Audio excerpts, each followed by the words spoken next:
TikTok,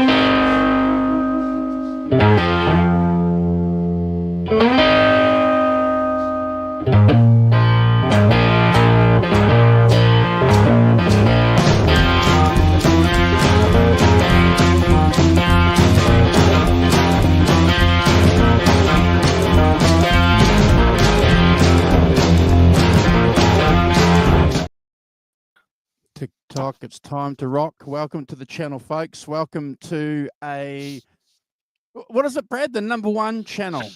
No, the number one show on the number one channel. That's right.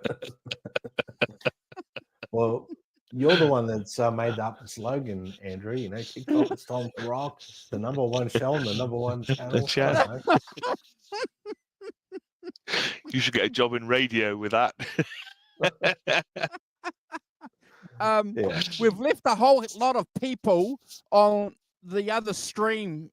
I did something, guys. I did a rookie mistake on the channel, and I've had to delete the other stream that we've been advertising this on. So all the people that like that stream, we've lost them. And are we getting people back to the stream? Hopefully Alan and all the other people that were on the other stream, guys, will jump back on and realize. Just give me a second, guys. I just want to go through and see. Let me go to the page, because did it get rid of it? Because they might be sitting there waiting for us. I've just posted a message in there saying, "Can you join the new stream? Leave this one and join the new one." Right. So that's hopefully. Good. So give me a second. I will go through and customize the channel, and I Ellen will and Gretch. delete that. So we'll nuke My that. apologies for that rookie mistake. Is that it, or is it? Oh, good, Andrew. These things happen. No, that's the old one. Public. So I'm going to go private. I'm going to private that. Got it. Okay. Are they back in? They aren't, but Q is here. So there's Gretch. Yeah. Okay, Gretch is in. Okay, I'm in, baby. Awesome. Cheers, Gretch. A rookie mistake, guys. I'm glad that you guys managed to pop over here to the where the real party is. Good to see you, Brad. Good to see the Rock Professor. Good to see you. Andrew, yep. Reminds me of going to raves in the 90s where you turned up at one place and then got sent somewhere else. Correct. 100%. We still do that, apparently. I never went to raves, by the way. It's beyond me. Yes, you did. You peddling your wares. So what are we here for? Oh, we're here to talk about Ador's album. Yep. Oh, and look, you guys have to be look. We have a special treat too. Our halftime, and Brad treat prompts me to show some pics. We've got a special video to show that you guys definitely want to hang around and wait to see this, because I tell you what, we're looking at a star here. We broke the star on this channel, guys. Well, you know, this is where it got us break. We better keep him on board, you know. Someone might try and poach him, you know, take him. So it'll only be a matter of seconds. So I can crisp him around the ears close enough, you know. We look forward to doing something with you guys halftime on the channel. It'll be a special little surprise, a little special video from some amazing young little man. A good little video that will tell you that you definitely need to go listen to this album. Awesome, fantastic. I look forward to talking about this album with you guys, and in particular, maybe some of our thoughts around the album, because it's going to be an interesting little conversation. We've got obviously some news, Brad. You and I and the Rock Professor, we did a show last week celebrating the life of Ozzy. There was a funeral for him, a public funeral, and obviously the private funeral a couple of days ago. And good to see a good turnout, Brad. Yeah, well, I mean, he was rock and roll royalty, really. I mean, let's be honest, godfather of rock and godfather of metal, You know, people saw him that way, and there'll never be another Ozzy Osbourne. So it was good to see a lot of people out there celebrating his life. It was very sad to see, you know, his family, Sharon and the kids, you know, extremely upset, which is understandable. But you know, grateful that you know, we had Ozzy up until his, you know, mid-70s, because I'll be honest with you, I would never have thought he made mid-70s, so it's a blessing. Yeah, Yeah. indeed. Yeah. Yeah. 100%. Uh, And yeah. you've got some news, Simon, Just that you were going to. a little addendum to it that's always quite funny. A friend of mine called Tina, who owns a canal boat in the UK, and the Canal and River Trust sent out a notice saying towpath closure, Black Sabbath Bridge. Please be advised that both canal and towpath at Black Sabbath Bridge will be temporarily closed tomorrow, Wednesday the 30th of July, to accommodate the funeral procession of Ozzy Osbourne. Brilliant. Wow. That's lovely. It's a sort of, you know, the Canal and River Trust sending out messages for Ozzy. So I thought that was lovely, pretty good. And somehow typically British as well. Yes. The Canal and River Trust, boys, sending out a notice. Very good. Well, Yeah. that's right. Yes. Yeah. Beautiful, Amazing. beautiful proceeding, you know, and funeral obviously went ahead for Ozzy, which is fantastic to see. And God bless Good. Ozzy Osbourne. Yeah. Mm. Good. And we've got some other news too, folks. I've got something on this time next week. The Rock Professor, and isn't it fortuitous? The Rock Professor has something on this time next week. And Brad has something on this time next week. So we're not doing a show this time next week. Yeah. Brad's private jet couldn't get him back in time, so Yeah. it's It could be it would have been a bit touch and go for me, to be honest with you. And I'm, you know, I would have tried to do the best I could to make the show, but I'm glad that the universe has made it all. You know, the one time we're not available, all three of us aren't available, so it's good. Yeah. perfect good. timing. So I'll definitely do a show card, and that'll give you fine folks 2 weeks to listen to the latest Joe Bonamassa album that the Rock Professor has picked for us to rank. Yeah. I'll do a show card, and that'll be up for you guys, and we'll be discussing that. But in the meantime, guys, this album that we're talking about got bumped last week, didn't it? Because of our Aussie tribute. So we've had this on rotation for a couple of weeks. Brad, it's your pick. Bro, do you want to, after the Rock Professor does a quick shout out, do you want to take us through the intro, bro, on the album? Sure, 100%. Cool, bro. Hand it over to the Rock Professor. Yeah, that's it. Hold on.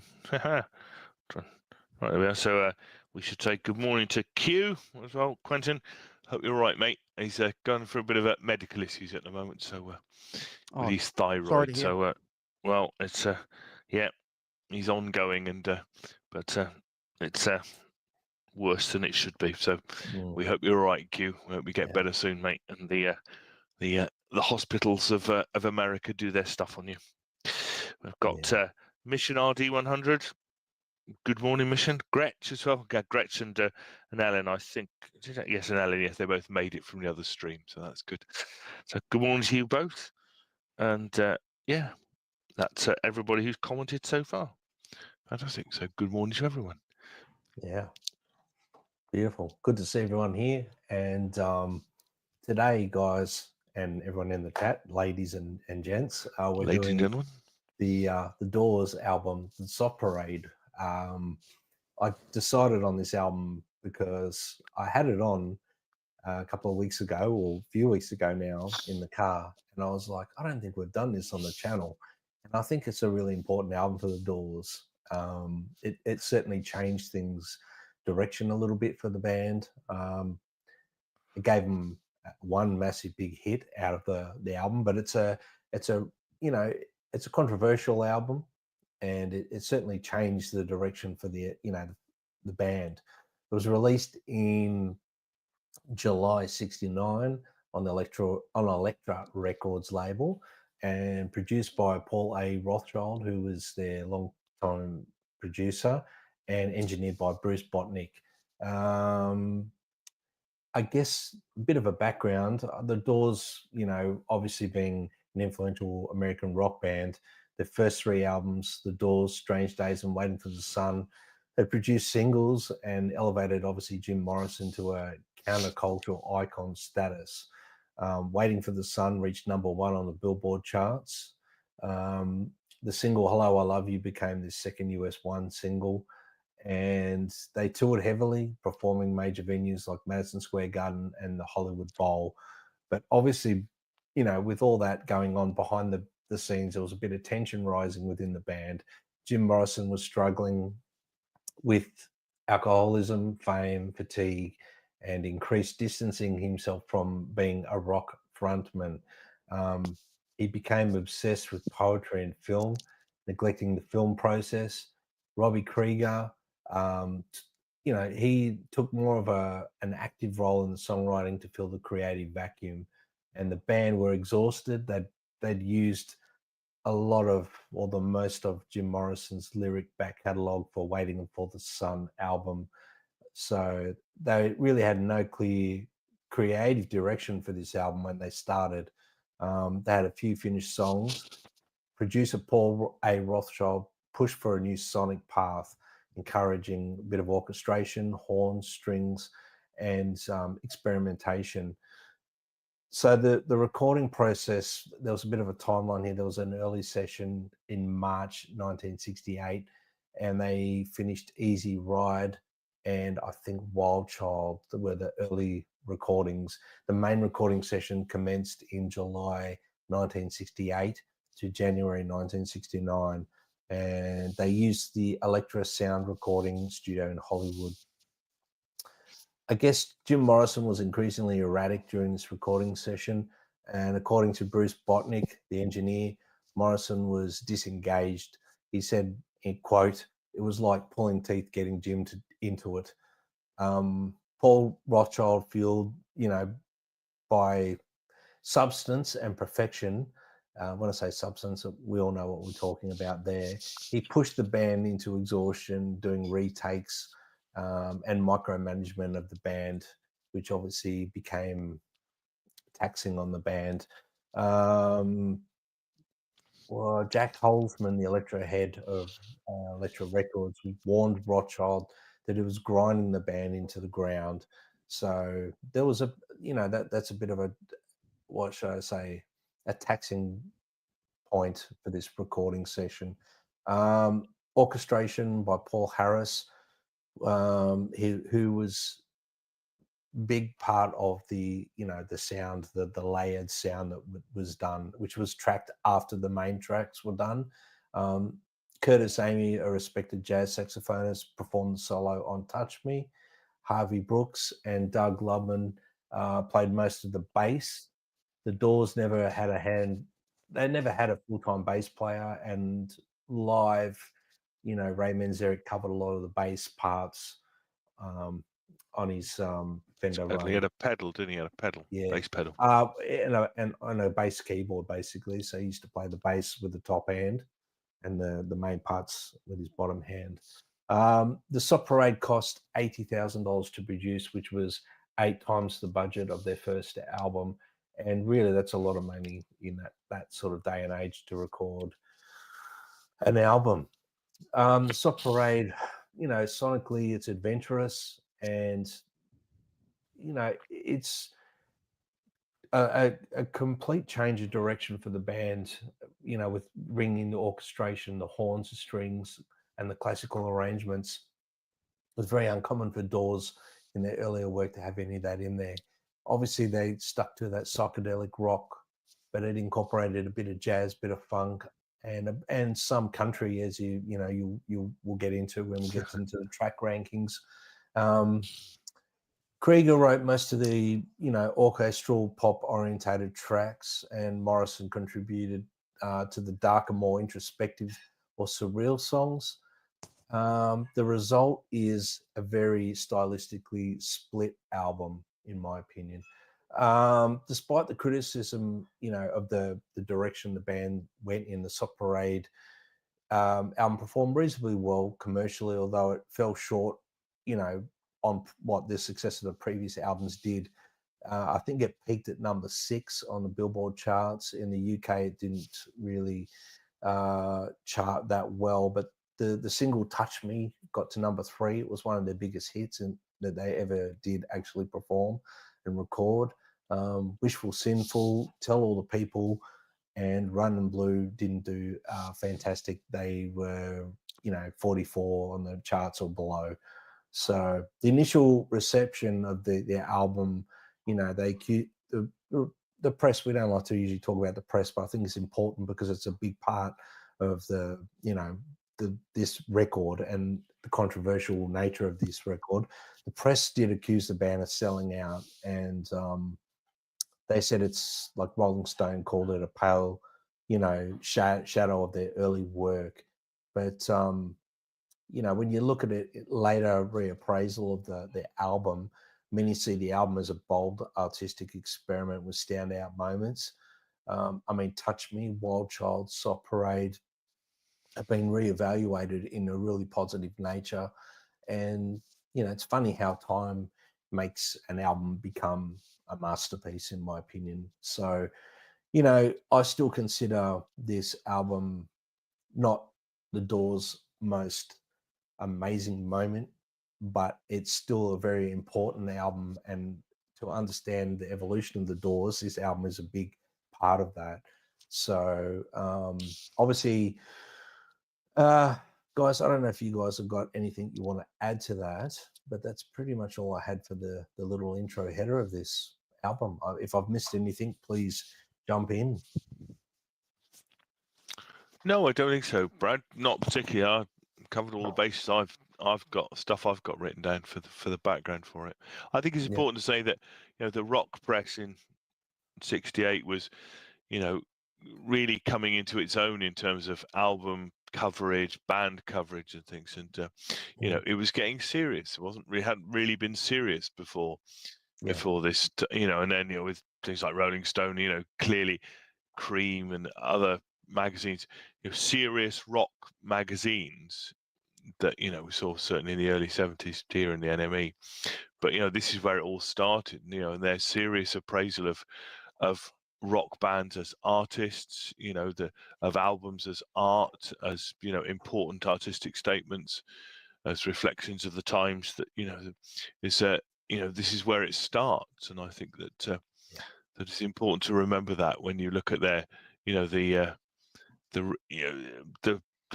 the reviews of the time. And I certainly looked at some of those too, Brad, and I could kind of understand it as well, that if they've had 3 very strong records and have a very strong identity and things, and going to do other things, as we know in bands, is always quite difficult. If you're and I think the Doors, the dynamic and how they worked, was within quite strict, the first 3 are quite strict musical confines, aren't they? The keyboards, bass, drums, guitar, and Jim's vocals, and that's a fairly tight, the first 2 albums, certainly very focused on that and very focused on that sound. And then they start bringing in, the difficult 4th album, they start bringing in strings and expanding their horizons and the sound and things. And, and that evolve, which is, as we discuss on this show a lot, is really important to bands, isn't it? The evolution of them as artists is really important. Sometimes it works, sometimes it doesn't quite work. And but I think this is, as I say, this is important because it's them expanding their artistic view of the world, introducing new instruments, changing up what they did because they didn't want to do just what they'd done before. So, 100%, 100%. Andrew, nothing to add? I think it's an interesting album. It's definitely an album that places Jim Morrison's state of mind at the time in a very definite place. He was interested in clearly doing other things at the time, and we've got to we got to be, you know, serious about this on this channel. You know, we do the great albums, don't we? And we do the left of center albums too. And I like that. I like the fact that we're going to talk about this album that was, for me, when I was growing up, definitely Simon, left of center. You know, none of my, and I was, you know, hanging out with Doors nuts, you know, and this was the album that nobody listened to except for 2 songs, you know. And you know, there was some information coming out. You're right, Simon, about the press. You know, we were reading reviews and articles. This is in the early 80s about thoughts and impressions by the establishment about this album, and you know, their opinions too mattered for us because there weren't a lot of great reviews, Brad, about this album. So we never gave it any serious thought, unless, you know, someone was saying, you know, from Rolling Stone, 5 out of 5, you know, or Cream magazine, you know, you know, this is a mandatory album to go and listen to. I never really paid much attention to this album, Brad, until well and truly into my 20s, you know, besides 2 or 3 songs. Yeah, I agree. But I appreciate this album more now, specifically because of Jim Morrison's attitude. And let's face it, Simon, The Doors is about Jim Morrison's attitude too. You know, it's you know, as much as they were a band, he was the man, you know, and you know, that forcefulness, his artistic path, especially on the last track where he just stamped his mark all over this album. And then I don't want to drag it on, but then when you realize that, and then read some of the articles about the first album where there's this connection to poetry, it kind of goes full circle, guys. Yeah. I think one of the things with, you know, this particular album, this is the album that I'll put on when I'm driving home after a gig, because it's 100%. It's got that vibe. It's a bit more mellow. It's not in your face. It's not aggressive in any way, shape, or form, but it does have some you know, gritty little moments. But it's one of those albums that I think, you know, obviously my favorite Doors album would be their debut album, The Doors, which I, you know, said that when we did our debut album show. But this one, you know, it comes in pretty high for me now. But initially, no, it wasn't, because it was too diverse compared to their first 3 albums. So, but you know, that's what time puts on an album, in my opinion. It will make or break an album. For me, there's certain albums that over time, they certainly do grow on you, and they become a little bit more part of that band or that you're listening to, their main part of their, you know, repertoire, for example. So I personally think it's an interesting album, and it definitely is worth doing a ranking of, which is why I picked it. I agree. I think that, Brad, I think what's what Andrew said is, you know, you could do the classics and that's fine, but you know, this show hopefully digs into the byways as well as the highways of somebody's career and things, and you know, picks albums like this to maybe people go in, listen to them, you know, with a different view, having listened to us talk about them, and it's certainly been that way this week. You know, I've, you know, listened to it a lot this week, and you know, and you kind of get, like a lot of albums, takes a bit of time to pull you in, doesn't it? For you to get the hang of it. What is it as an album? What are they trying to do and things? You know, and not everything works, and that's fine. You know, but you know, completely reserve the right of anybody to give it a go. You know. Yeah. Yep. Especially at this time. You can certainly tell Jim's, you know, some of the, you know, performance, their vocal performance. You can tell that he's, you know, indulging a little bit. So, you know, it's quite evident in some of the performance, which is great. But I think we should get into the track rankings before I start actually giving away all my actual notes of my track rankings. You know what I mean? So, we've read them all. Pretty much. So the Sock Parade album by The Doors, the first song on the album is Tell All the People. And this one kicks off in a particularly dramatic way, straight up with brass. It's like a brass fanfare, you could call it. It's like you're about to watch a parade roll down the main street of a town, for example. Morrison sounds weirdly calm in this one, and he sounds kind of detached, and there's a reason behind it.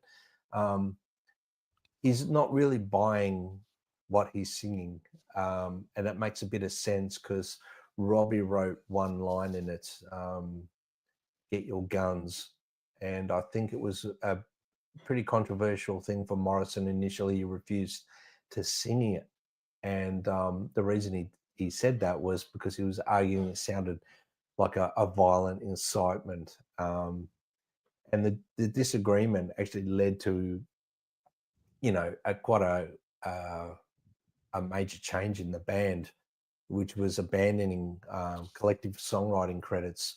So this song actually is credited to Robbie Krieger. For the first time, each member received individual credits. I think musically, it's a big and bold. It's very theatrical. It's like rock doing its best Broadway impression. It's not a bad tune. It's not a gritty Doors vibe. It's out of the gateway. It's definitely something that threw me off the very first time I ever listened to this album.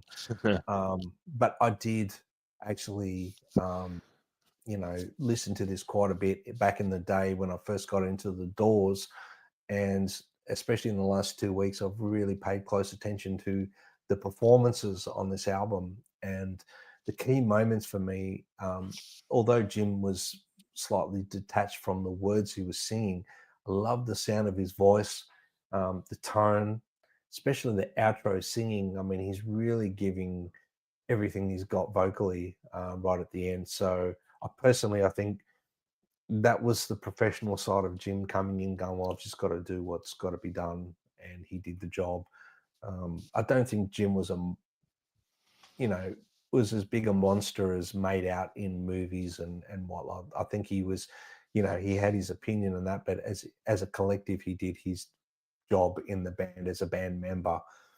The boldness of the musicianship on this song, with the bass, the drums, they're really locked in. Robbie's guitar solo, Ray's keyboard playing, it all works fantastically together. And obviously with the brass and the strings and everything like that, it's a great start to the album. I'm going to go against the grain and say it's a 10 out of 10 and never a skip, guys. Wow. Simon. Yeah, I mean, you said it at the beginning. I mean, I think that that full brass fanfare heralds the sound of the album, doesn't it? This is what you're going to get on the album, and I think that that's really important. For up front to be doing that. I think that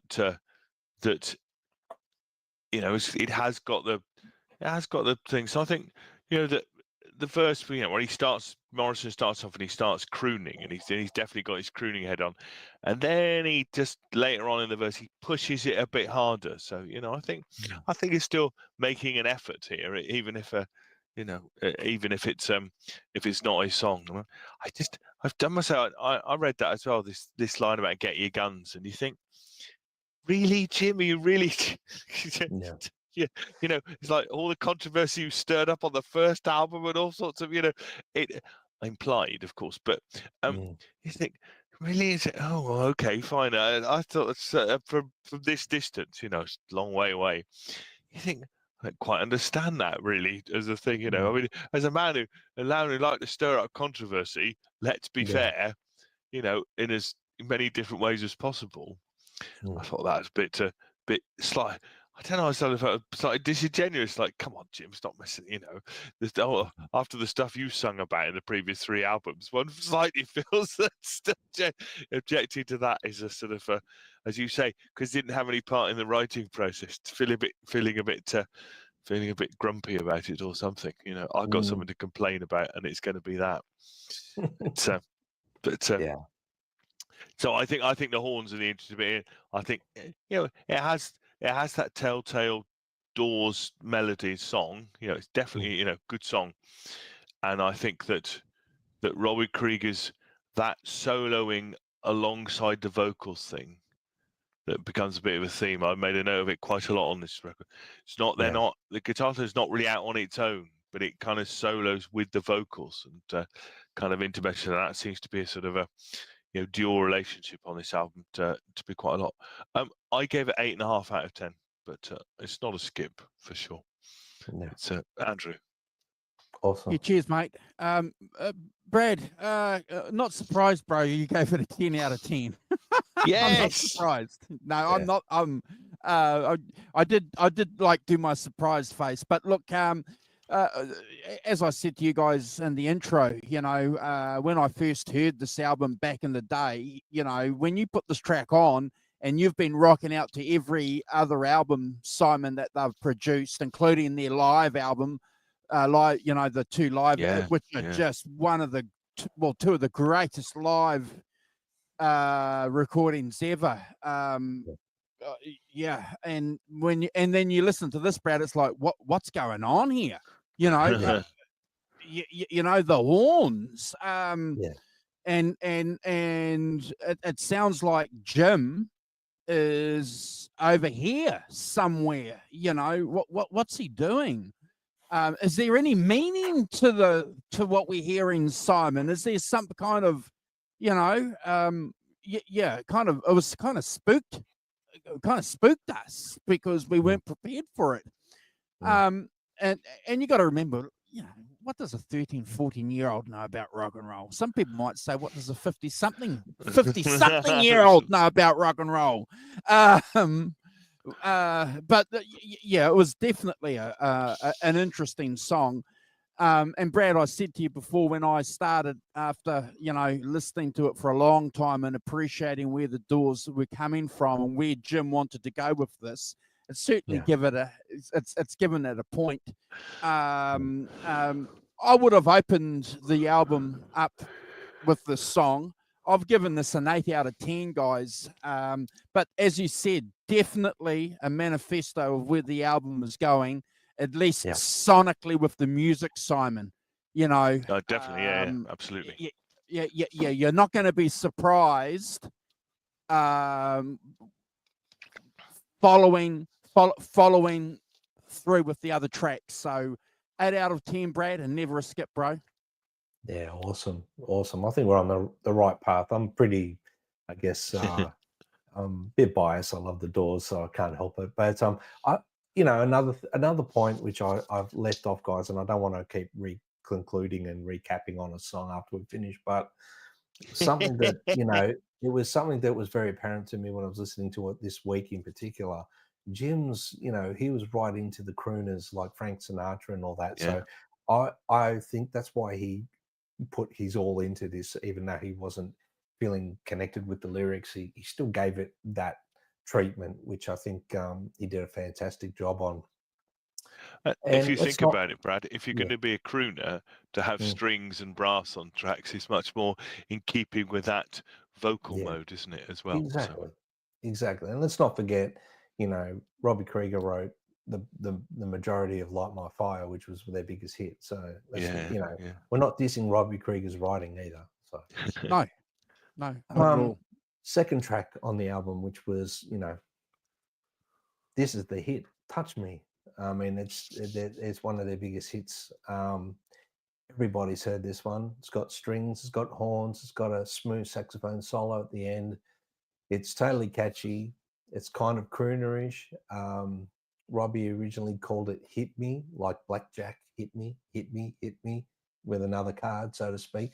But Morrison wasn't having it. So it became Touch Me, which worked way better anyway. The whole feel of the band, it's like, hey, we can be pop stars too.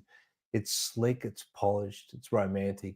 It's got a bit of Sinatra in there with fuzz guitar and jazz sax. It was a big hit for a reason. It's a very polished track. Jim's voice again is the highlight. I mean, he owns it. He owns the lyrics like they're his own. The orchestrated parts sound fantastic, and the horn arrangement, you know, with the sax solo, give it that Sinatra meets rock band feel for me. And I'm looking forward to seeing what you gentlemen have to say about this song. But I can't give it anything but 100 out of 10 and never a skip. Simon. Well, indeed. Yeah. I mean, I think this follows on from the previous track. It's got the horns on it, but then it's introducing the strings as well, has the strings on it as well. And I think, as I've said just now, that crooning sort of thing with the horns, that fits very well. I think that the basis of all these things, you know, how good a song is it?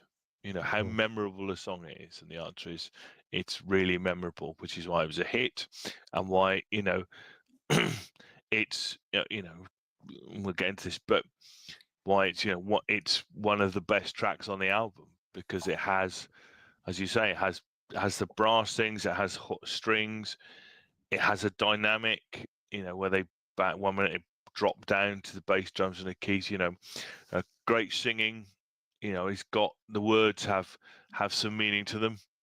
Morning, Arvin.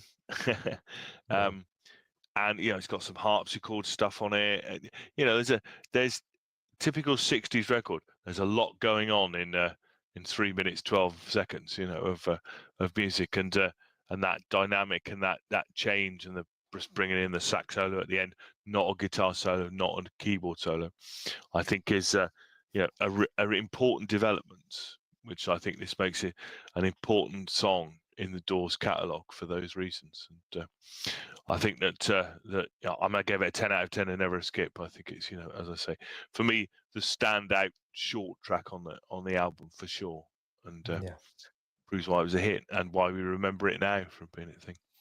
Andrew.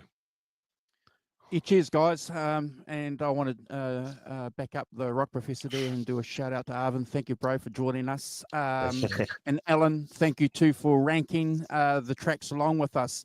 So, guys, you might remember in 1980, the Doors, the record company, released their greatest hits, Doors, in 1980, and on side 2 was this track. And I remember listening to that compilation and being blown away by it completely, and the song. So this was the song that I knew, guys, before the album, you know. So and this is one of the perfect pop songs, Simon. You know, the melody, it's just an incredible melody. It's a song, Brad, that you can sing along with, and boy, did we sing along to this song at parties. You know, everybody, you know, come on now, touch me, baby. Oh, you know, it's just, come on, you know, it's just steady now, easy, Tiger. Yeah, you know, and of course they're going to do it, aren't they? Yeah. Of course they're going to. Anyway, yes. It always works. Thanks, Jim. Oh, dear. Yeah. All right. Quick, get him out of the 1980s, Brad. Quick. It was dangerous territory. His heyday. Yeah, clearly. Last night, bro. Look, it's a great song. It's one of my favorite Doors songs. I just love the melody. I think it's brilliant, and one of Jim's best vocal performances on the album. And you know, and when you go and listen to this, Simon, in context with the album, you get an appreciation of actually why this song is so darn good, because it's definitely a standout on the album, and it deserves every accolade it gets. And Brad, no Doors tribute band would be worth its salt if they never played this song, bro. Yeah. Well, it has to be done, really. I mean, in the Doors' perception, we used to play it. It was one of the songs that always got, you know, one of the best, you know, accolades at the end of the song, because it is a beautiful song. It's a great song, great pop song. Yeah, I love it. You know? I love it. I adore it. I think it's fantastic, and because of that, I'm giving it a Brad score. Yeah, well done. Yay! Brad. Well done. Well done. Well, we're all on the same page, which is great, and even my mum's given it a Brad score, which is great. So, all right. So the third track, Shaman's Blues. Now, this is a Morrison song, and now this one feels like Morrison territory again for me.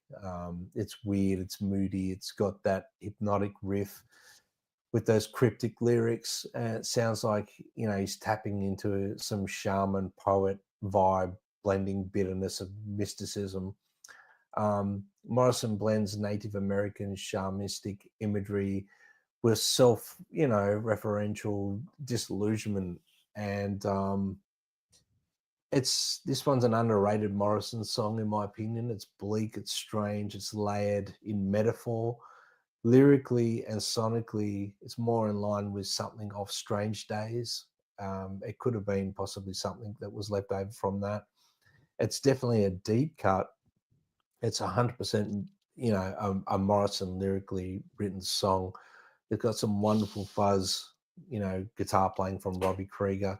Ray Manzarek is amazing on this one, and Densmore's rhythm is locked in really tight.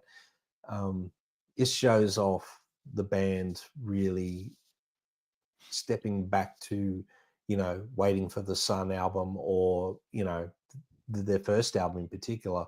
So for that reason and that reason alone, this song, you know, back in the day when I first listened to the album, it wasn't one that initially grabbed me by the, you know, by the collars and said, yeah, this is a brilliant song. But the more I listened to the album, the more I love this song. So I'm giving it 10 out of 10, guys, and never a skip. Simon.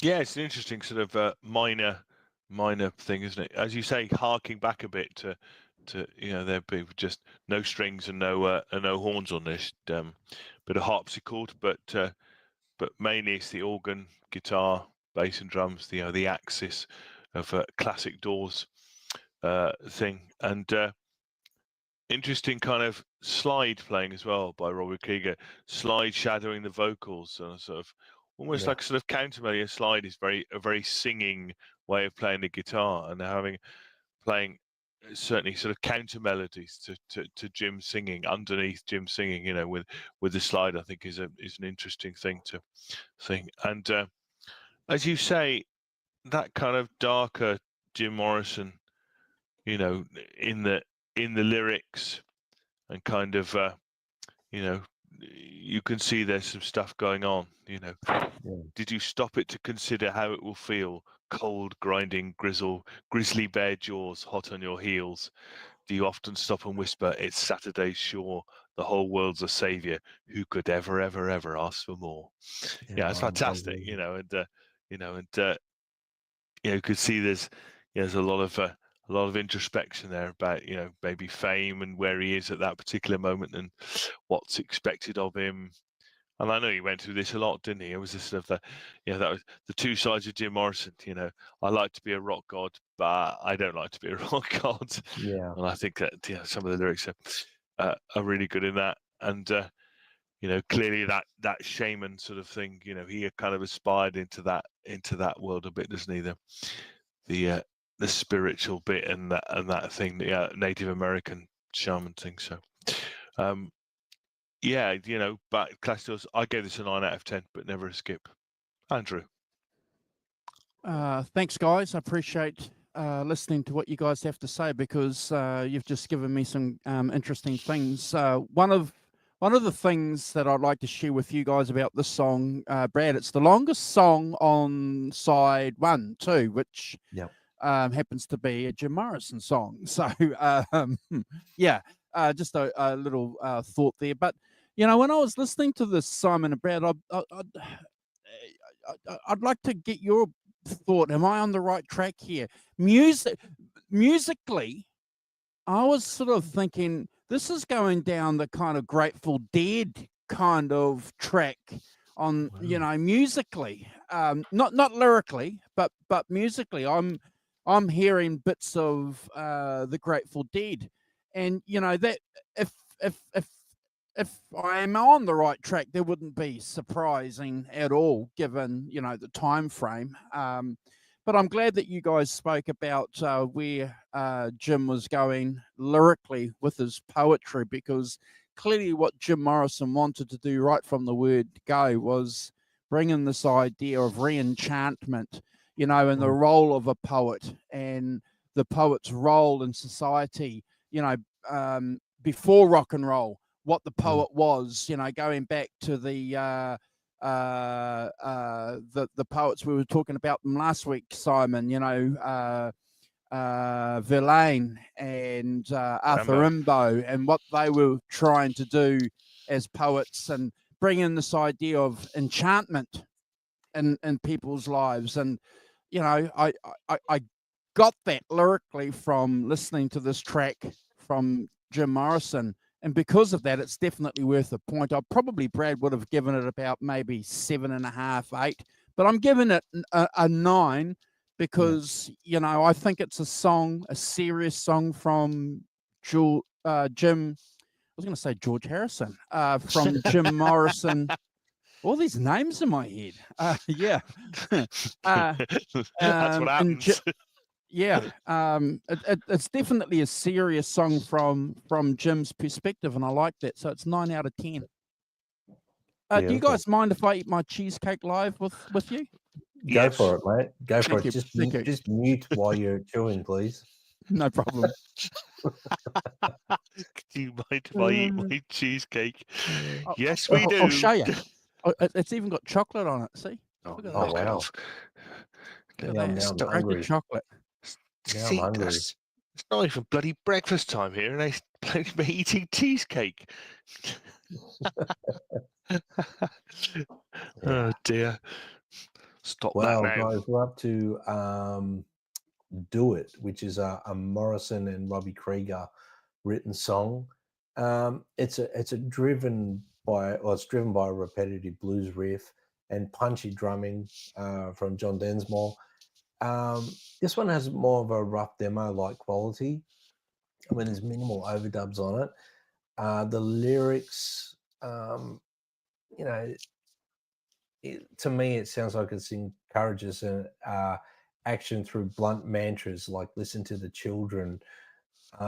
Vague, open-ended, could be real as motivational, cynical lyrics, but often cited as one of the weaker tracks on this album in the Morrison era sort of catalog. But after really giving the album many spins over the years, it's definitely grown on me, this track. This track may reflect the band's creative fatigue or studio tension at the time. Jim is definitely the highlight on this song for me. I used to give it a 6 or a 7, but I'm giving it an 8 out of 10, guys, and never a skip. Simon. Yeah, I think I'd agree with that. I think that it's for me, I did feel like it's it's got the horns and stuff and things. Has it got some horns on it? No, it hasn't got any horns on it. It's just more. But it's a bit more stripped back, this one. Yeah, I thought it was a bit of a filler to me. That's the way that it felt. So I think that lyrically it's very simple. And nothing wrong with being simple, but I think the sort of mantra, listen to the children, listen to the children, you are the ones who will rule the world. Yeah, thanks, Jim. So I think there's some interesting stuff. There's guitars playing over the organ and stuff, and there's some interesting stuff in there.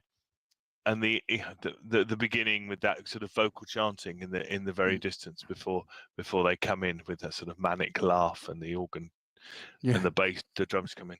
I think it has some musically has some interesting things going on, and but I think lyrically, I think personally I would want it a bit more than that from Jim. Is that unfair of me? Maybe it is. I don't know. No. Expect too much of our heroes and stuff, but but I too gave it an 8 out of 10. But I wouldn't skip it. I think that it contributes to the flow of the album. It follows on from the last track without having any strings and brass on it. That plainer, much more central door sound to it and stuff. Andrew. Yeah, look, sidestep the lyrics, guys, but I love the intro on this track. And Brad, you've hit the nail on the head with that messy kind of blues kind of feel, and I have to back up with what the rock professor said there. In its simplicity, it's a great song, for my ear, and it's one that I appreciate, and I don't see any reason why I wouldn't like this compared to, say, an early 1948 Muddy Waters Chicago Blues recording, Simon, which is, just as probably messier, technically, but there's definitely something happening there. I like the track, and I think Brad too, like you back in the day, I would have ranked it,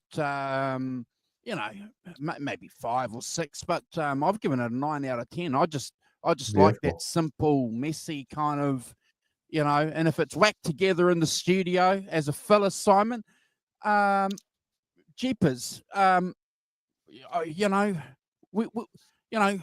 we don't tend to give too many fillers a bit of shit, do we? We just identify them and move on, and I think that's what I'm going to do. 9 out of 10. Yeah, I love the manic laugh that you mentioned, Simon. It's something that it used to. I used to love that part of the track. I used to love the start of it where he goes, ha ha ha ha ha, ha, that yeah, laugh. I know. Yeah. That's where Pink Floyd got it from. Yeah, well, it's got that sort of manic sort of thing about it, but I loved it when Jim would do that sort of stuff. So, it brought a bit of humor to it for me. So the next track, it's definitely, a weird track. It's called Easy Ride. It's a Morrison penned lyrical song. I think it's a fun song. It swings into like a lounge act with jazzy piano and almost countryish guitar playing, and Morrison having a bit of fun here, playing the sleazy poet.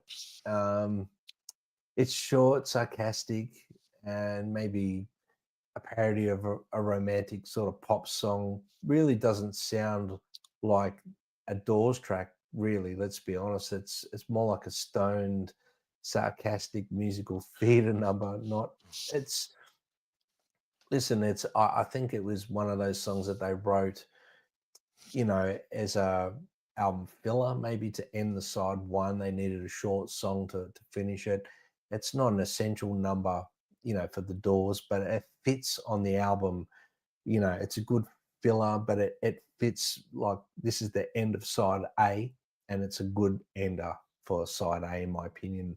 And we try to rank albums as a start to finish, with a constant flow. So it's 7 out of 10, guys, for me, and never a skip. So yes, it has the weird bit. It has that kind of vaudevillian vibe to it, doesn't it? A kind of sort of that kind of barrel house piano and a kind of playful rhythm to it that sort of make it sort of stick out a bit on this album. I think it's very much in 2/4 time, that quite sort of brisk, sort of military thing at the beginning and stuff. And as I say, with the just a little short guitar solo, really, and some nice organ work between from Ray Manzarek.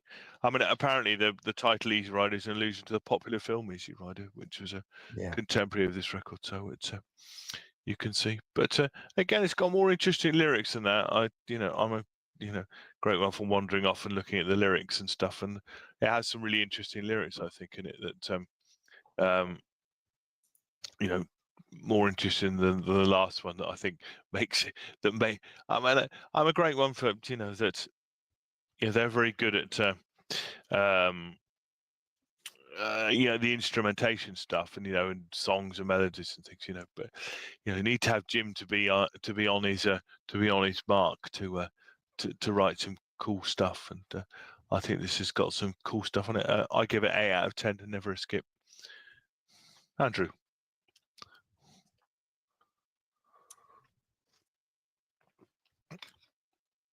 Are you on mute? You're on mute, sir. Are you on mute? Too busy. I think we might be having some technical issues here, guys. I don't know whether it's StreamYards or YouTube, so I'm not sure what's going on here. So if I don't know what's going on. I'm looking here at StreamYards and something is telling me, are we live? Yes. Yeah, we're still live. Yeah, cool. yeah. Oh, wow. Okay, cool. Yeah. Just strange what's going on here with YouTube. I don't know. Look, you could easily be drawn into thinking with this track, Brad, that this band's in crisis by listening to this track, but then you put it into perspective, Simon, and we've got 40 years or 50 years of history to sort of look back on and realize actually they're not in crisis. It's just Jim Morrison and the Doors doing what they do. I've had this description written down too, Brad, and I had a big smile on my face when you used the same word. It's a fun song. I love the guitars and the drums. Thank you, Simon, for making the Easy Rider connection. It's an important point because people have to realize that film was a huge film when it came out, and it had, a lot of influence on a lot of bands and rock bands, including this band. So very interesting point to see that connection. Brad, I've given this 8 out of 10, bro, and definitely an album filler. And time for you, I think, to introduce Halftime, a special video and some photos. Yeah, well, we've got a special little guest video. It was pre-recorded, and my son, being one of the biggest Doors fans ever, was adamant about the fact he wanted to give his 2 cents worth in relation to this album. So without further ado, take it away, Andrew. Take it away. He's not going to give us a good telling off, is he? Is he going to give us a good telling off? Yes. Hi, I'm Elvis. I heard that Dad is doing his ranking on the Doors album, The Soft Parade. So I figured that I'm going to talk about the album and what I liked about it, because The Doors has been one of the best bands that I've ever listened to. I like the songs and how Jim Morrison sings, but most of all, I love his poetic writing. And plus, the idea of adding in the brass and strings was the greatest idea, and they really opened the doors of perception. Standout tracks for me: Touch Me, Wild Child, Wishful Sinful, and The Soft Parade. In conclusion, I think it's an epic album, and I give it 100 out of 10, and it's never a skip.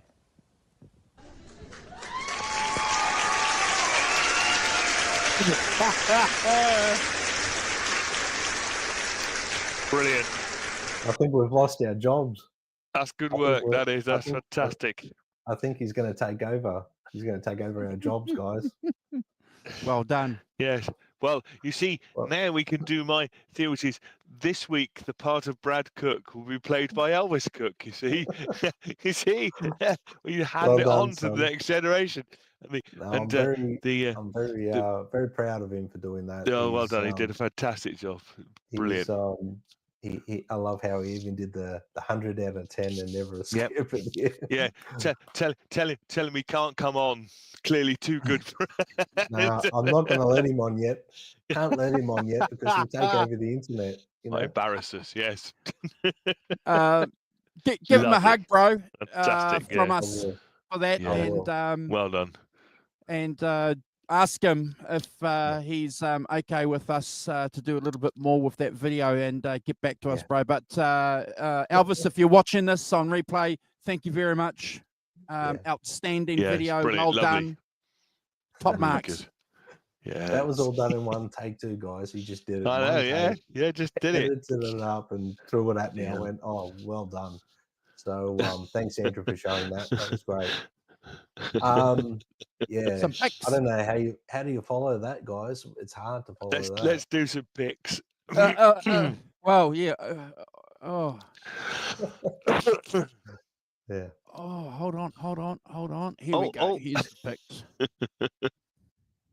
No, this is There we the are. album cover, and I really like this album cover.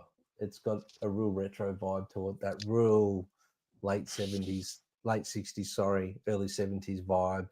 The band, the picture is very small in comparison to the album cover, like the dimensions, but the Doors, the It's Soft cool. Parade, the way they've worded it, it's great.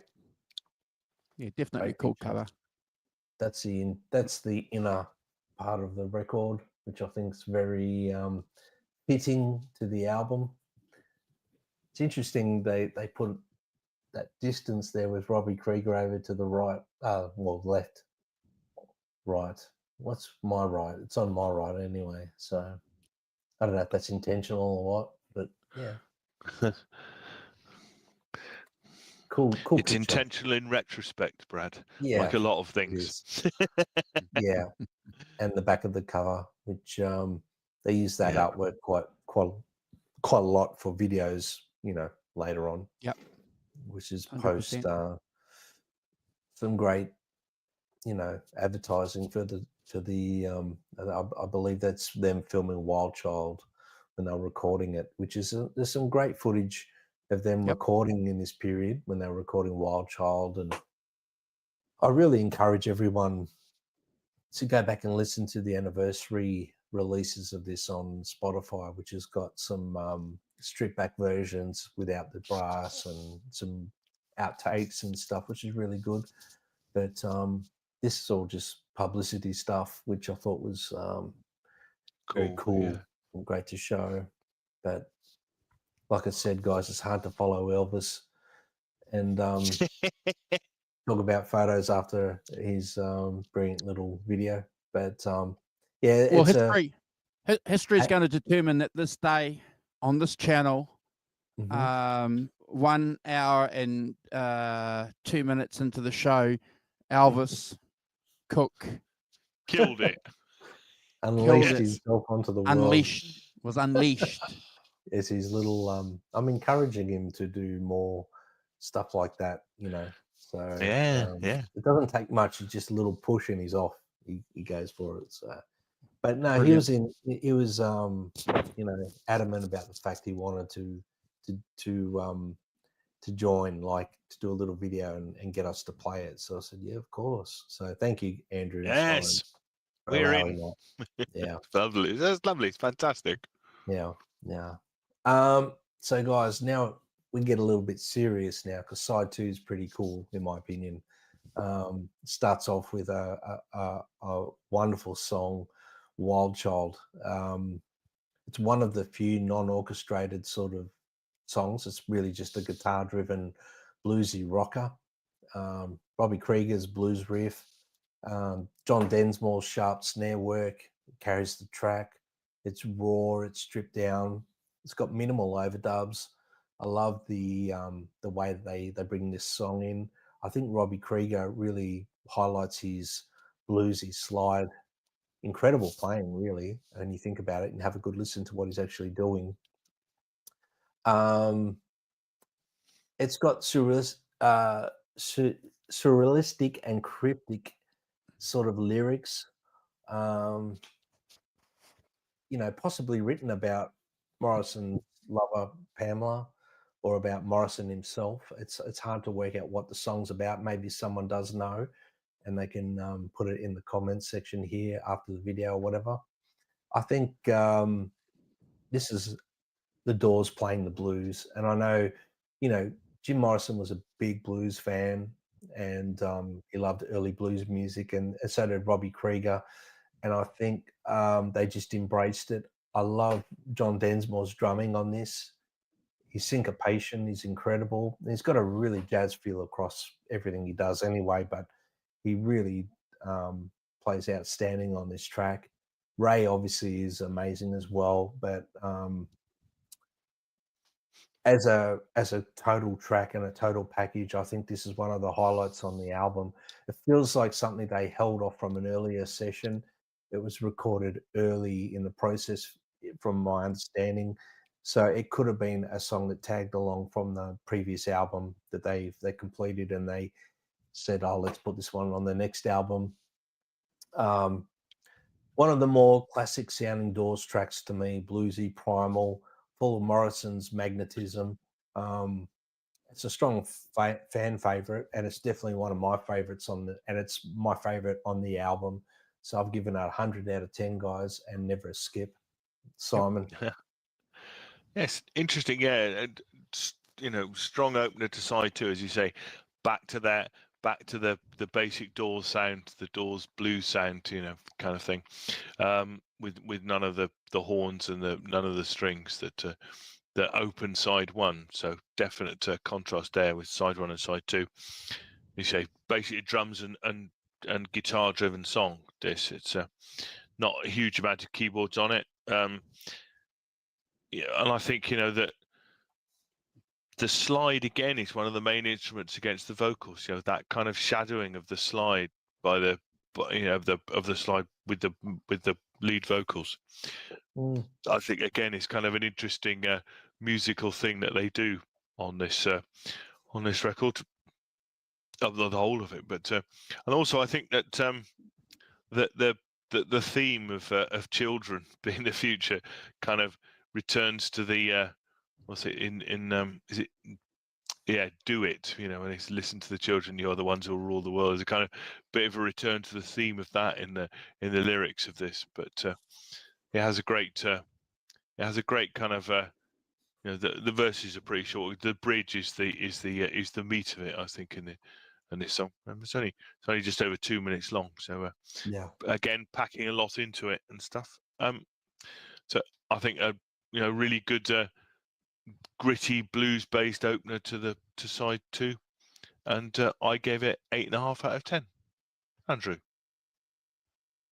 Yeah, I love the track too, Brad. I think it's a cracker of track to open side 2, and you kind of forget that Robbie Krieger is like a really good slide player.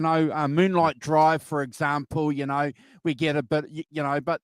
And then you realize, actually, Simon, there's quite a few tracks, that he's played slide on. There's a couple of videos on YouTube where he talks about his technique, and how he uses the glass slide and also a metal slide as well. It doesn't matter. But it's his attack to the string, which is unique. And Brad, you've nailed it. These the guitars and the drums. It's a rock song, and definitely a track that I latched onto back in the day. And in the back of my mind, thinking, yeah, this is the Doors. But definitely a standout track for me, Simon. I've given this track a 9.5 out of 10, Simon, and probably in my top three tracks of the album, Brad. Yeah. Never a skip, bro.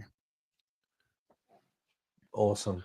Yeah, it's that's the direction the Doors always went to. I think was they went that jazzy feel and the psychedelia, but they would always bring a blues track into an album. They would always bring one in there, which I love. Jim loved the blues. Oh yeah, he would always sing the blues at the drop of a hat. If he loved crooning and he loved all that, but he loved singing the blues as well. So the next track on the album, the 7th track, is a song called "Running Blue." It's a Robbie Krieger track. At the start of the song, yes, it's Robbie Krieger singing, not Jim, and it's got a country western twang, musical sort of feel to it. Opens with Krieger's sort of twangy vocal, "Poor Otis dead and gone." Obviously, it's an ode to Otis Redding, a tribute to Otis Redding, who died in a plane crash in 1967. you know, it sort of has a funk-infused groove with Morrison obviously taking over in the verses.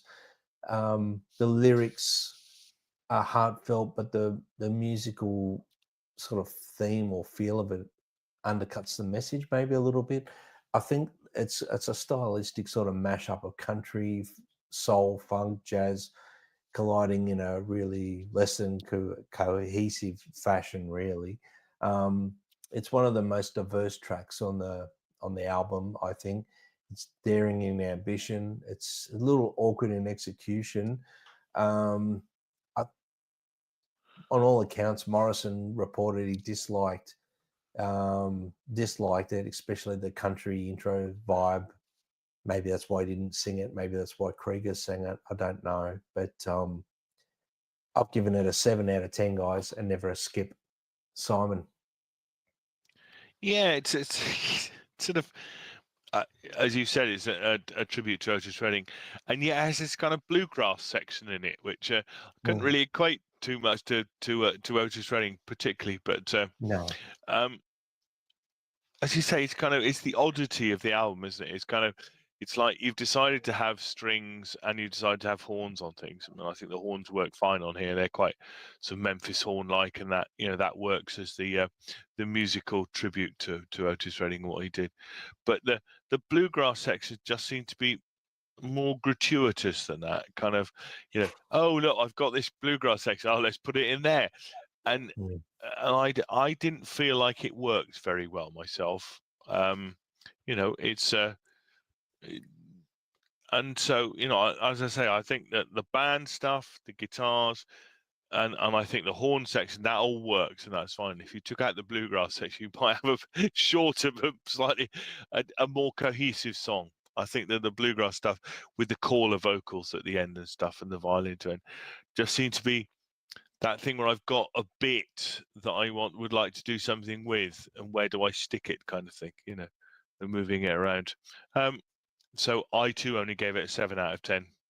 Apologies to all those who love it, but as I say, I didn't feel as though really it quite worked as a, in a way that I think. Well, the other stuff, the other songs with the strings on it, that all works. It's all cohesive and it all works. And I didn't feel like this one did so much. So 7 out of 10 from me, and but not a skip. I wouldn't skip it. It's not long enough to skip. That's fine. If it was 5 minutes, I might have second thoughts. But 2 minutes 30, you're good. It's got enough to keep my interest for 2.5 minutes. Andrew.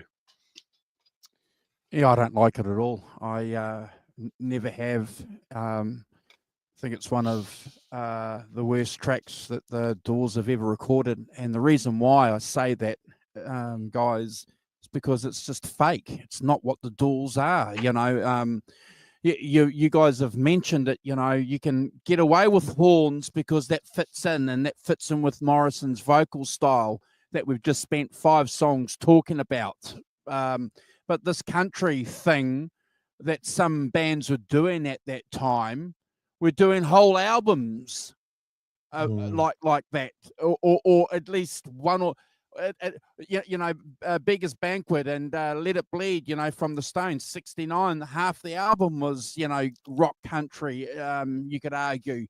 It just doesn't work for me. We'll just chuck this in because I've taken so much drugs, I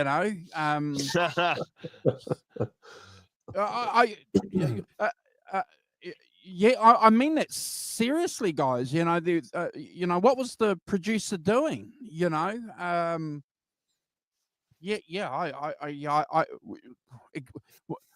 Was it experimental? Maybe they got away with it because they thought we were going to classify it as an experimental song. I don't know. Well, at this stage, everything's an experiment, isn't it? You're experimenting with different styles, different things and stuff. And, at this stage, it's around, isn't it? The country thing is around a bit more. The Stones have got into it a bit and things. So I can see there's other people echoing it to some extent. But I agree with you, Andrew. I don't think it works very well as a thing. It's too bitty. Sorry, Brad. No. I think it's a bit of an album filler, and I love country, you know, I love bluegrass, you know, I play it, you know, you know, I'm the bluegrass expert here, you know, and this just doesn't work. And from my bluegrass expert position, Brad and Simon, I'm going to give it 5 out of 10. Just can we say just Mission RD100 says poor Otis dead and gone. The Doors variation on the old blues line, Poor Howard. Dylan referenced Howard also in Highway 61. So that's really cool. I didn't know that, Mission. So thanks for that. That was thanks interesting. for that. Very interesting. No, I think it was meant to be a fun song, guys. You know, it wasn't meant to be taken serious.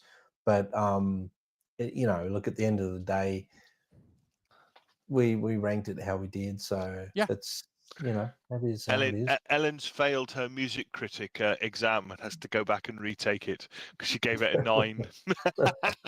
See, it does you know, appeal to some. So it's fine. No, I'm joking. Yeah. The next track, track 8, Wishful Sinful, and this is Robbie Krieger again, writing a full-on orchestral love song. It's delicate, it's dreamy, super melodic. It's got you know, it's Morrison's voice here is really gentle, almost fragile at times. Some critics found this too sweet or sentimental, but honestly, I think it's a pretty beautiful song, and it shows off how far, you know, Krieger was pushing the Doors sound, even if it meant losing some of the band's edge. It's gentle, it's romantic. The strings swirl around Morrison's breathy sort of vocal delivery. It's rich, it's complex harmonies, and it blends love, desire, and death, poetic, but slightly, you know, a bit strange at the same time.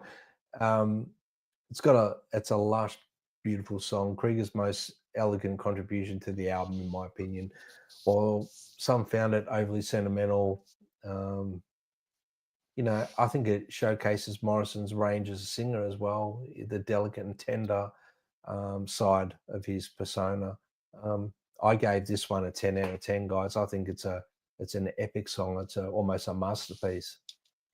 Simon. Yes, I mean this is the bit where the orchestral thing comes right to the fore, doesn't it? You got the orchestral bit. There's kind of there's a harpsichordy sort of in the background as well, but I like that picky chord at the beginning. You know, it does that's really cool. It's like a reminder of House of the Rising Sun. I thought we're going to go off into sort of that sort of territory, but it doesn't quite. But as you say, Morrison very much in crooning mode, definitely using his tenor crooning voice, which is lovely, you know. And he has got a great voice when he chooses to sing properly like this. It's fantastic. And I've written down melody ! Which I think echoes what you said, Brad. It's absolutely, and I think the vocals and the strings fit really well together on this. I think they work in in accord with one another, and again, you go towards the strings and the vocals, the most prominent stuff are getting towards the end of it, and then you've got that kind of oboe and guitar kind of discordant interlude before the last verse. It's really interesting, and I think what he might have done with some other different type instruments and things. So interesting song. I give it 8.5 out of 10, and never a skip. Good stuff, Andrew. Yeah, this is where it works, doesn't it? If the previous song, didn't work, this is definitely where it works. It all comes together. I'm going to echo a lot of what you guys have already said. I've got it underlined here, Brad. It's another beautiful song by Jim Morrison. And I have to echo and back up what you said, Simon. When Jim wants to sing beautifully, boy, besides looking good on stage, he's got that beautiful voice, to back it up too, and delivers that for me on this track. I love the strings, the way that they've, managed to incorporate that through the whole album. and then you get this track, Brad. It's fantastic. Makes up for any shortfall in my mind from the previous song from Robbie's perspective.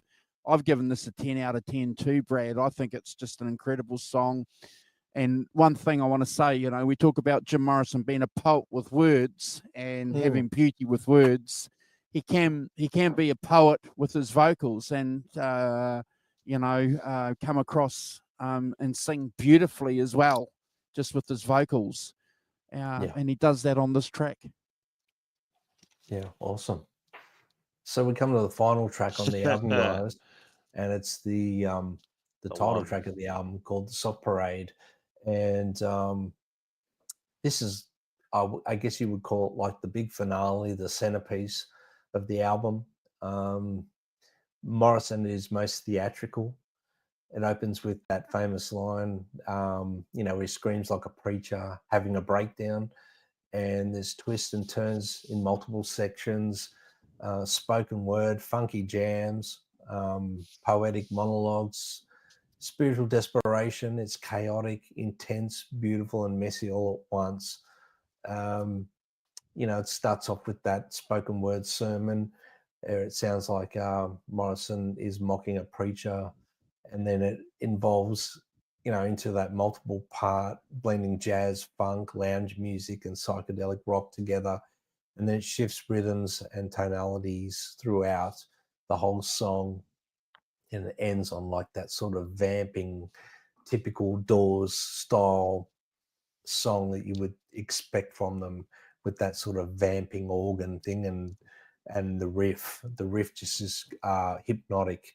I think there's some autobiographical or symbolic sort of I had to repeat that 3 times, didn't I? Symbolic sort of meaning behind this for Jim, his identity, his excess, his escape. The words, "Can you give me sanctuary? I must find a place to hide." I think that, is a desperate cry from him amid a lot of chaos in his life. He just wanted, some sanctuary, a place to hide. I mean, that rock star thing for him, he found quite difficult to, have on his shoulder the whole time. I think he needed a bit of a break from that. To the final sort of lines of the song where he goes, "This is the best part of the trip, the best part, I really like." And I think it's, it's mocking things, mocking himself even in certain ways throughout the song. If you read the lyrics and you really sort of pay attention to it, it sounds like he's all over the place in this song, and he's really just not sure about which direction he's heading. And I think that was where the autobiographical part comes into it. I think it's definitely the album's centerpiece, most experimental. You think of When the Music's Over from previous albums, the end. It's got that theatrical sort of sections in it, like poetic. Morrison's worked, pretty closely with Rothschild to structure this track from the fragments of poetry he had. It's a demanding but rewarding listen. Even if you're not a huge Doors fan, this is something that you want to hear at least once to understand, the crumbling mindset or psyche of, Morrison at this particular time. There's some amazing double track vocals here from Jim. I think Jim's outstanding on this vocally. Robbie Krieger's guitar playing is fantastic. We all know Ray Manzarek is a genius on the organ, and he highlights it quite predominantly on this. John Densmore, he's the secret ingredient in this lineup. He holds it all together. He plays freak out sections. He plays, tight. He plays loose. He plays jazz. He plays swing. Outstanding drummer. Especially the ending of the song, there's some outstanding drumming. I love this track.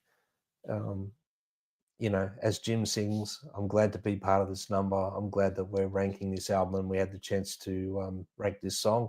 We gave it 100 out of 10, guys, and never a skip. Simon.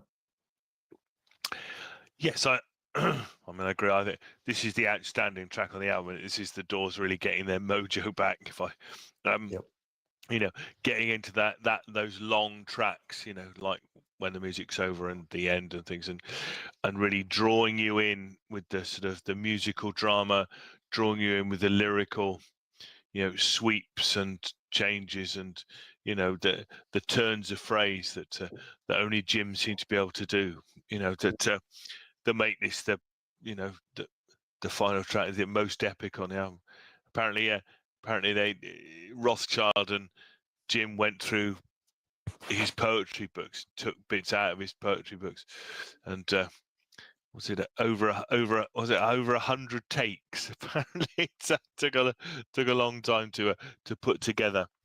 The soft parade itself is an expression coined by Morrison to indicate the bizarre and varied humanity that populated Sunset Boulevard in Los Angeles daily.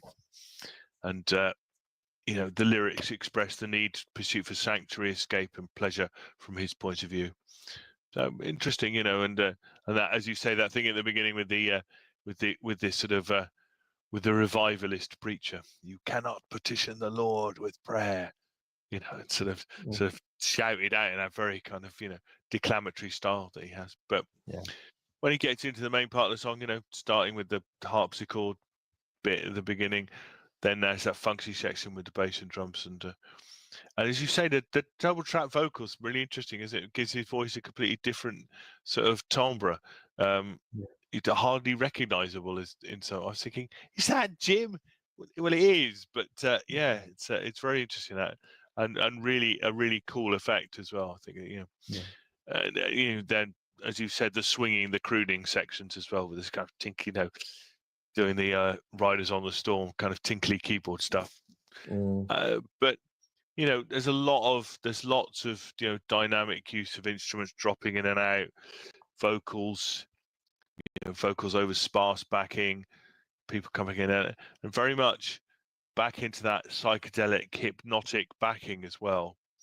That, you know, with his shamanistic chanting vocals over the top, you know, in that section of the soft parade has now begun, sort of thing. That you know, that really gives it some drama and really gives it some dynamic, and I think in a way that, you know, makes this, as you say, the standout track on the album by a distance. And I too gave it 100 out of 10. Never a skip. Don't you even think of it. Andrew. You cannot petition the Lord with prayer. I love that. I love that. When I first heard that, you thought, there's something going on here, you know, for somebody to open up.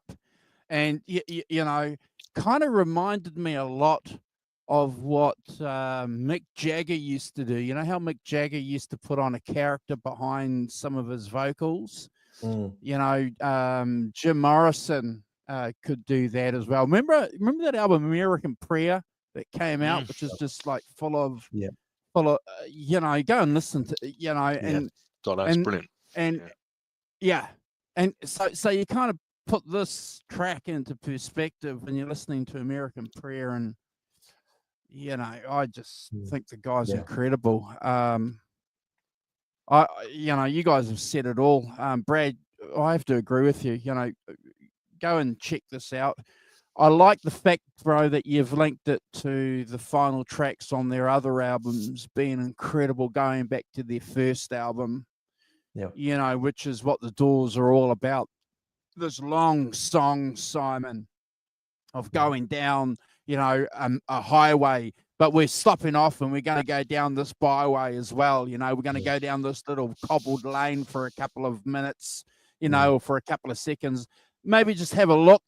You know, it's that kind of feeling I get when I hear this track by this band. You know, it's just a great story. Blows me away.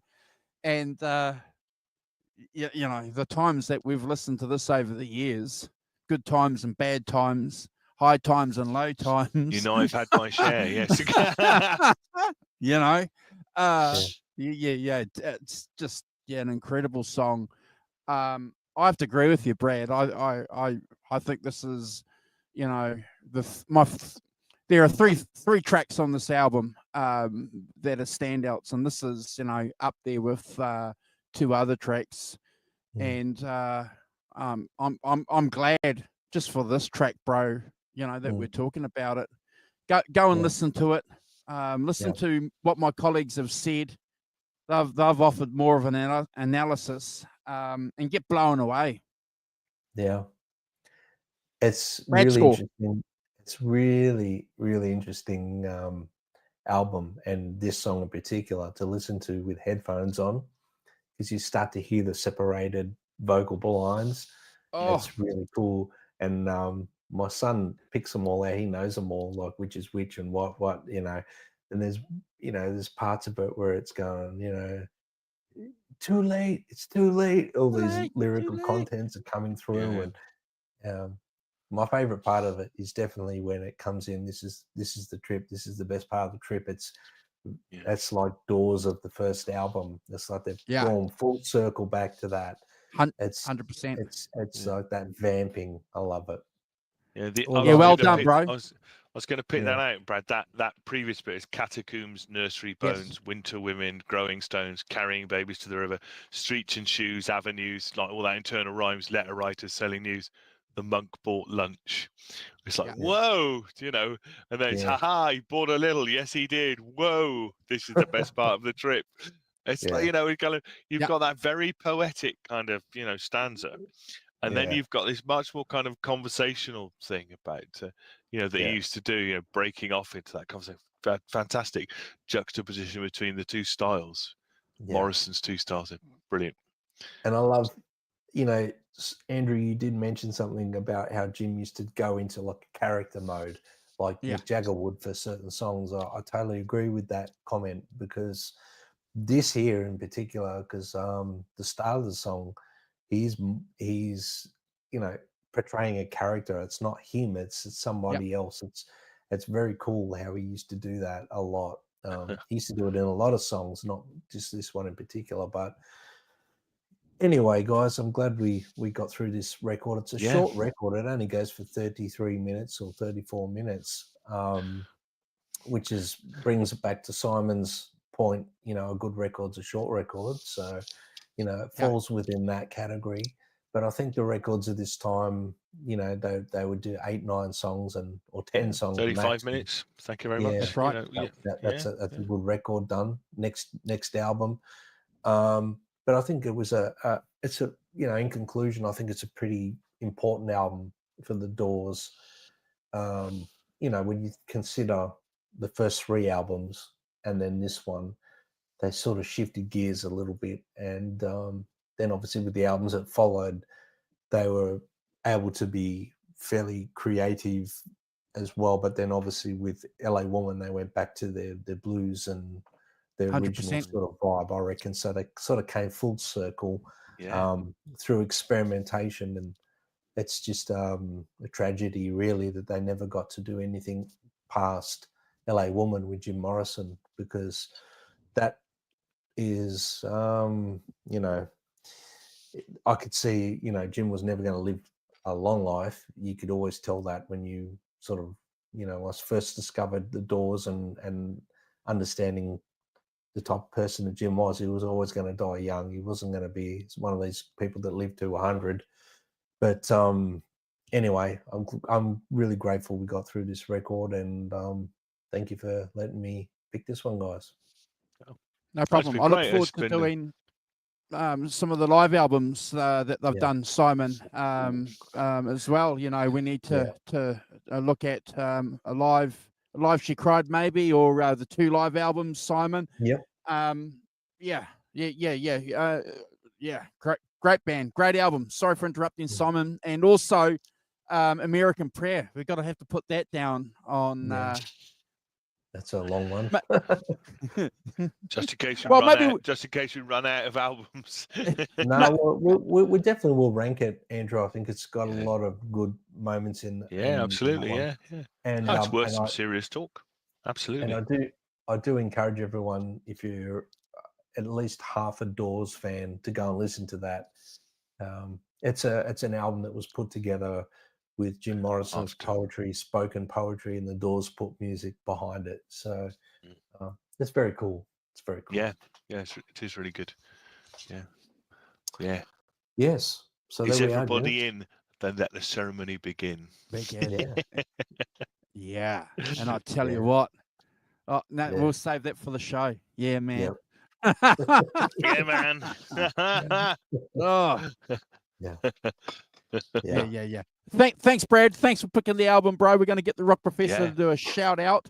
And remember, folks, if you've watching us on replay and you've managed to get to 1 hour and 35 minutes into the show, please subscribe. I spent the last couple of days subscribing back to a lot of channels. We subscribe back, and I'll attach some social media links for you. Go to our friends page somewhere on our YouTube channel. There's our community page. Go and subscribe to all our friends. If you want to be up there, let me know and we'll put your channel up there, because we're about sharing. And we'll be back on the channel, the three of us, in 2 weeks' time with the Rock Professor's pick, the latest Joe Bonamassa album. Simon. I think it's called Breakthrough, isn't it? I'm pretty sure it's called. On through to the other side. Oh, no, break on wrong through to the other band. side. Is it? Oh, how brilliant I am! Yes. Don't get above yourself, Williams.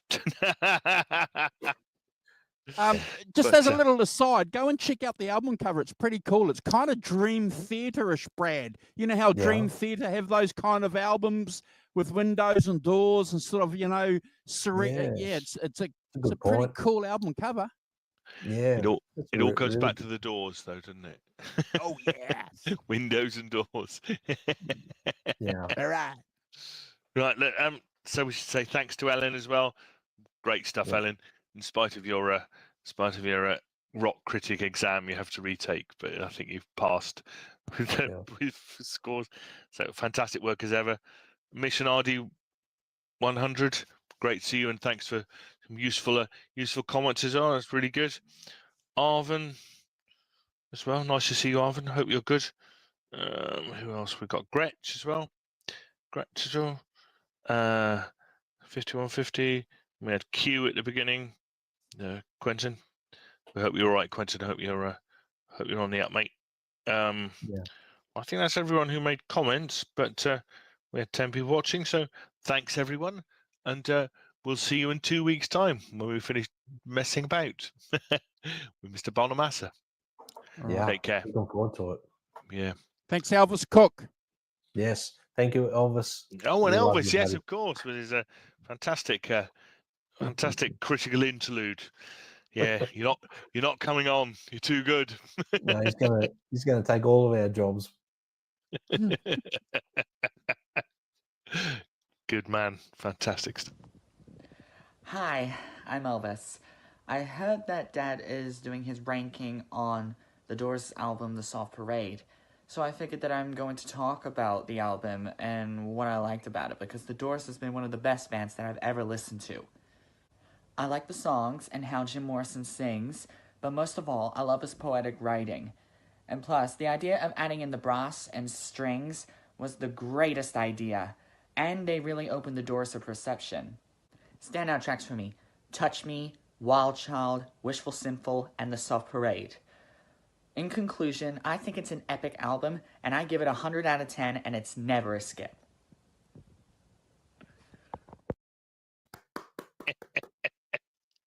Lovely. Well done.